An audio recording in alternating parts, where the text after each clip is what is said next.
What is going on, YouTube universe? Welcome to the Hip and Shoulder, where today, ladies and gentlemen, it is that time of the week once more.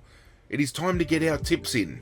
Some people pay a little bit extra for that kind of action, you know what I'm saying? But before we do so, we need to reflect on the round that was round 5 and how I went collectively, and then have a look at how the competition went as a whole, because that's what we do here. And gather round 5, it was a successful round of tipping for myself, but it was also a successful round of football in general, especially given the theatrics around gather round and what it stands for. I definitely feel 2025 gather round eclipsed the 2024 gather round, so we're heading in an upwards trajectory, which is absolutely fantastic. People are getting invested, and it's just a great spectacle to see. I covered it more deeply in my round recap video earlier in the week, so if you want to go check that out, feel free to do so.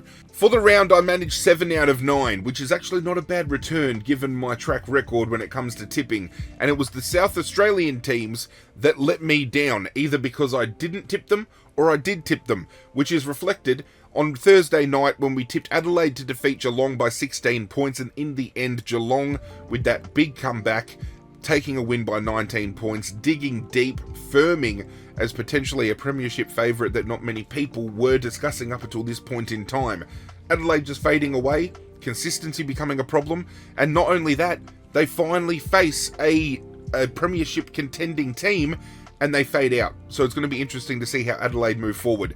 We then tipped Collingwood to defeat Sydney, and they did so quite comfortably. I didn't think it would be that much of a rollover for Collingwood to just run all over the top of Sydney, but they did so, and they had free license to do so.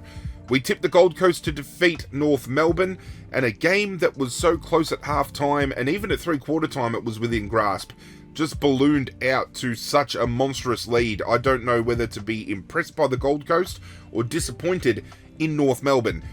Carlton over West Coast, I think it was all but a formality, really. I think the only people that wanted to see Carlton lose were the collective that wanted to see Dan Gorringe go and get Harley Reid flipping the bird tattooed on the bicep, and I think that would have been fantastic. Actually, I think all of Australia probably would have wanted to see that, but Carlton getting it done despite some major injuries that are going to affect them moving forward, especially in the immediate weeks coming up. Brisbane Bulldogs, what a belter of a game. Another comeback very similar to Adelaide versus Geelong, and Eric Hipwood just digging down and showing that he does have a little bit of talent deep down. He does like to dig down a little bit and deliver from time to time, and boy did he deliver in this game. What a comeback, a 50-point turnaround if you don't mind. Brisbane say thank you very much. Melbourne left winless after Essendon absolutely rolled them. Melbourne never looked like they were going to ever win this game, and the fall-off of this club has been absolutely incredible. But Essendon, back on the winners' table. Fremantle over Richmond, it was all but a formality. I was excited that we were within 10 points at half-time. I thought, we're going to give this a crack. And then that fade-out goes and happens that we have been seeing all year this year. It's unfortunate that it went down, but Fremantle back on the winners' table again, slotting back into a top 8 spot. Can they maintain it? Who knows? GWS over St Kilda. This is a game that could have been a absolute bloodbath, but in the end, GWS taking their foot off the gas a little bit, allowing St Kilda to creep back in that deficit.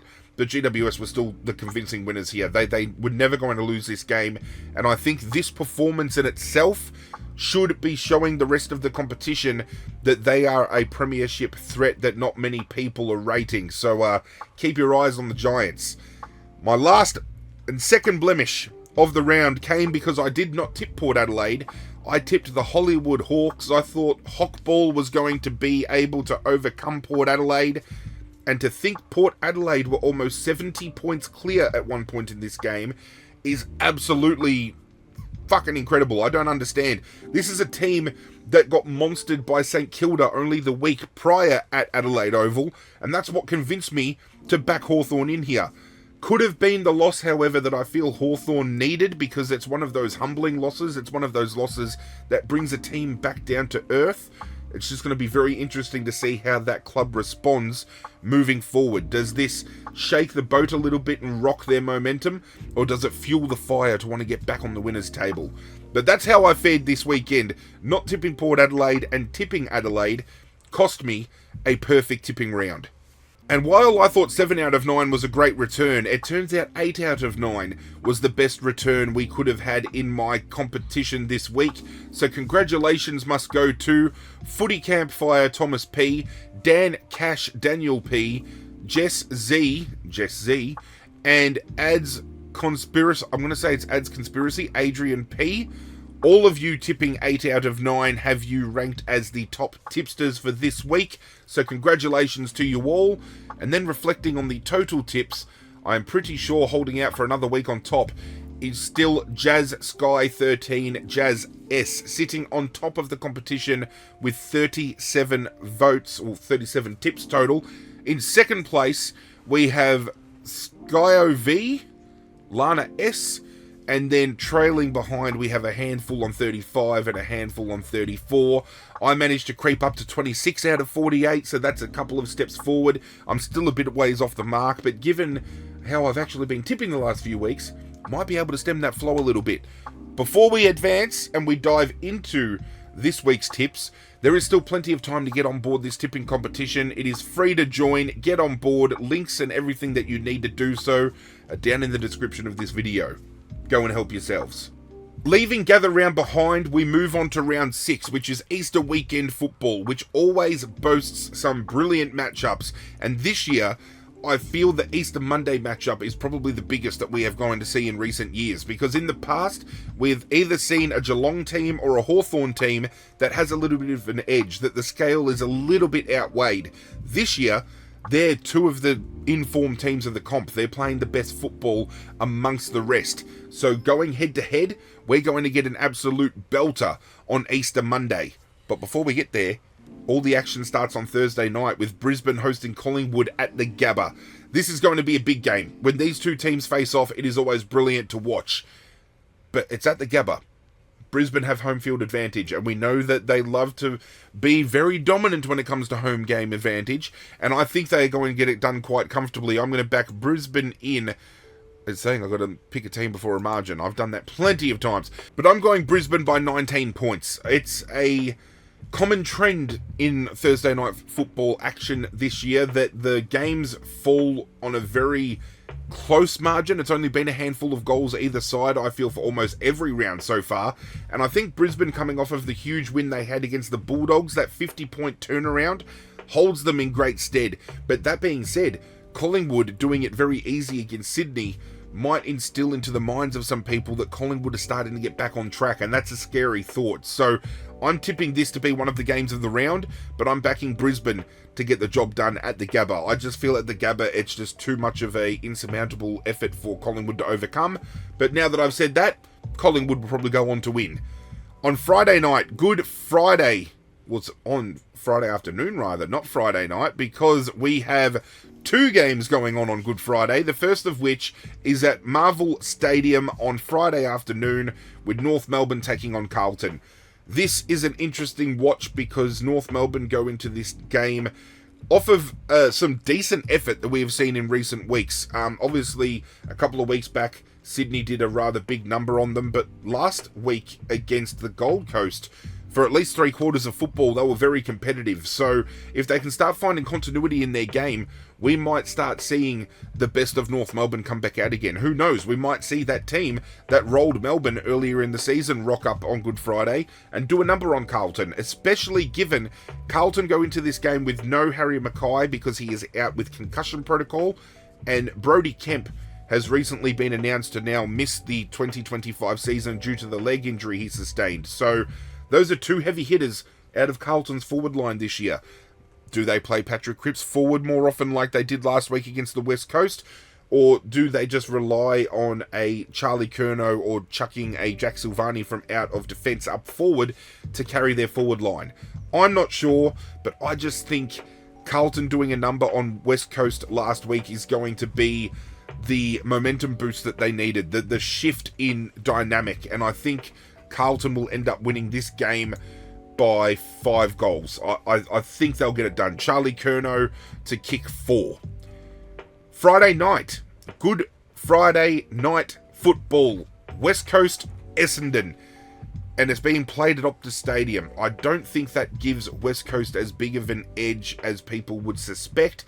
Essendon obviously having to travel in recent weeks might upset the apple cart a little bit. I mean, everybody travelled to Adelaide, right? But the fact that West Coast get to go back home, but Essendon are on the road again, does that play into factor of any way, shape or form? I just think what we saw over the gather round, we saw West Coast absolutely lay down and take a pounding. Let's be real. Versus Essendon coming out of the gates and putting Melbourne to the sword. You back Essendon in here. If there's room for upset, I don't think it's West Coast. And I said it in my round recap video earlier in the week. I'm just starting to fail to see where West Coast are going to pick up a win this year. Could very well just be when they play Richmond, and I think they get it twice, so maybe they'll get 2 wins this year overall. But right now, I don't see them picking up an immediate win. Essendon will get this job done quite comfortably. Saturday afternoon, Melbourne taking on Fremantle at the MCG. Fremantle are going to come over and they're going to get a job. They're going to get the job done, and Melbourne are going to start 0-6. I think, and again, discussed in my round recap video, so if you ever want to check those out, I do urge you to go do so, because that's where I deep dive into a lot of my thoughts and opinions on teams and players. But I definitely think there's some inner turmoil going on at Melbourne that is causing this on-field lack of deliverance, and it's going to involve players leaving at the end of the year. I don't think Simon Goodwin will be coaching at the end of the year. Yeah, there's going to be a bit of an exodus at Melbourne, and Fremantle obviously bouncing off of a big win against Richmond last week. I think they carry that momentum through, and this is where they can start building up some wins and putting those wins in the bank. Melbourne are in all sorts here. Need to win this game on home turf to get at least any semblance of what this season's going to be for them and earn a little bit of respect back, but I don't think it's going to happen. Adelaide Oval, Adelaide taking on GWS. This game is going to be a belter, and I am backing GWS to get the job done here. They were just a completely different beast over the course of gather round. Adelaide obviously getting out to a huge lead against Geelong and then fumbling it. Will that be the case again this weekend? I am not sure, but I don't think GWS are going to give them that chance, because I just feel, even though Adelaide have looked incredible in moments this year, they failed miserably coming up against Geelong, who, as I mentioned earlier in this video, is a premiership contending team. And you comparatively put that against the teams that Adelaide has beaten, you start to question whether or not when they come up against the top tier of teams for this season, if they're going to struggle. And with GWS and how that orange tsunami's rolling and how potent they look moving the ball forward and how defensively sound their back six is, I think Adelaide's going to struggle a bit. I think GWS are going to end up winning this game quite convincingly. Saturday night rounds out at Marvel Stadium with a Richmond home game hosting the Gold Coast, which I think is fucking hilarious, because Damien Hardwick, even though he's not associated with Richmond anymore, still has to travel for a Richmond home game to Marvel, and we all know Damien Hardwick just loves Marvel Stadium. I don't, though, because Richmond don't have a good track record there. We're going into this game without Nick Vlauston through a broken nose from that hit from Patrick Voss last week.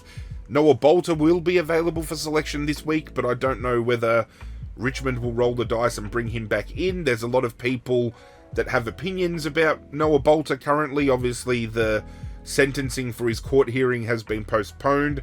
Still, I think another week away from this point in time, so some people are arguing he shouldn't be playing until that sentencing is done.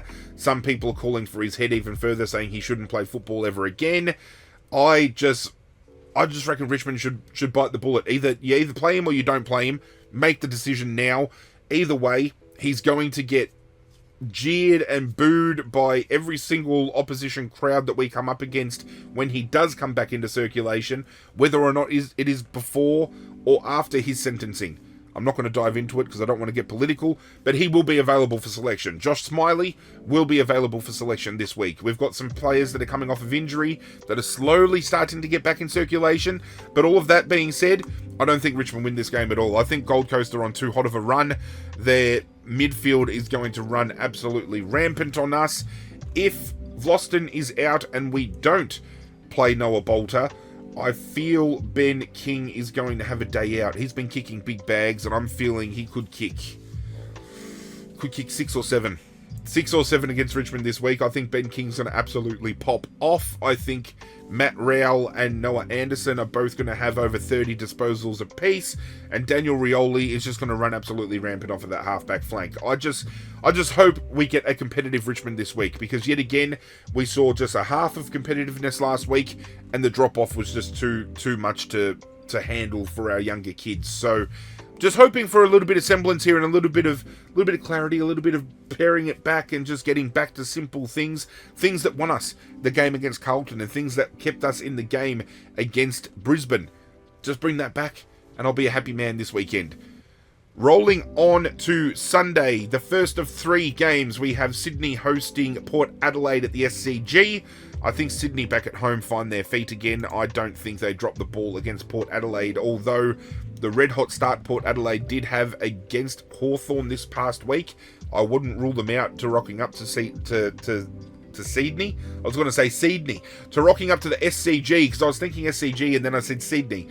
They're going to roll up, and they could do a big number on Sydney here. It just depends on what Port Adelaide we get, because we could get the Port Adelaide that got absolutely dicked by St Kilda 2 weeks ago, or we get the one that absolutely rolled Hawthorn last week. It's too far between the two kind of variations of the club that we get. At least with Sydney, we know what we're going to get from them. And especially when it comes to playing at the SCG, we know we're going to get to see some really masterful football played from them. And even though they have some key outs from that team still, I think Sydney get the job done at home against Port Adelaide. Marvel Stadium later that night sees Western Bulldogs take on St Kilda. And I think even though the Bulldogs fumbled against Brisbane last week, I think they have played a better brand sustainably more than what St Kilda have this year. And back on their home turf, they'll bounce back quite well. And I feel this is actually going to be one of the best games of the round, because both teams at their best this year have looked incredible. But I think the Bulldogs are just going to be too good on the day. And then final game of the round, I'm going to call it, this is going to be the game of the round. You're going to want to have eyes on Monday afternoon, Geelong taking on Hawthorn. Geelong coming back and doing that turnaround against Adelaide, and obviously Hawthorn was staring down the barrel of a 70-plus point loss. It could have blown out to 100 points, but they got it back to 21 points at one point and only managed to fall by 30 in the end. So is this going to be a return to form for Hawthorn after getting a humbling defeat, or is it going to be the continuation of a little bit of a drop-off? I'm actually going to back Geelong here. I like Geelong infinitely more. I just think that their structures hold up a bit better. It's going to be interesting to see that Geelong's forward line positioned up against the back line of Hawthorn. Seeing Barras, seeing Battle, seeing Sicily get to work against Geelong's forwards. On the flip side of things, I think Geelong's back line gets the better of Hawthorn's forward line. So it's going to be a battle of the midfield, and I think they're evenly matched with the talents that they have. Going to be a great game to watch. I'm giving Geelong the edge. I'm locking it in. So let's just reflect on the tips. Brisbane, Carlton, Essendon, Fremantle, GWS, Gold Coast, Sydney, Bulldogs, and Geelong. That's where I'm landing, and as always, those could tentatively shift after team announcements are made, especially with fucking announcements like Geelong are doing, where they're only waiting an hour out from the game to say, oh, guess what? Patrick Dangerfield hurt his vagina in the warm-up, so he's not going to be playing today. We're going to bring in somebody else. They've done it nearly every game this year, where they've taken out a big name at the last minute and replaced them. So don't be surprised if Geelong do that again, because I feel Scott is rorting the system and he knows he can get away with it. So why not keep rolling with it? That's probably his little thought process. But there could be some shifts. I mean, I could end up going Port Adelaide against Sydney, depending on how those lineups look. Geelong Hawthorn could shift, depending on how those lineups look. And I think the only other game that might tip my favour might be Collingwood upsetting Brisbane. I think there's room for that to happen. I really do. I don't think St Kilda are going to come up against the Bulldogs all that strong, especially given this is supposed to be the week that Marcus Bontempelli comes back.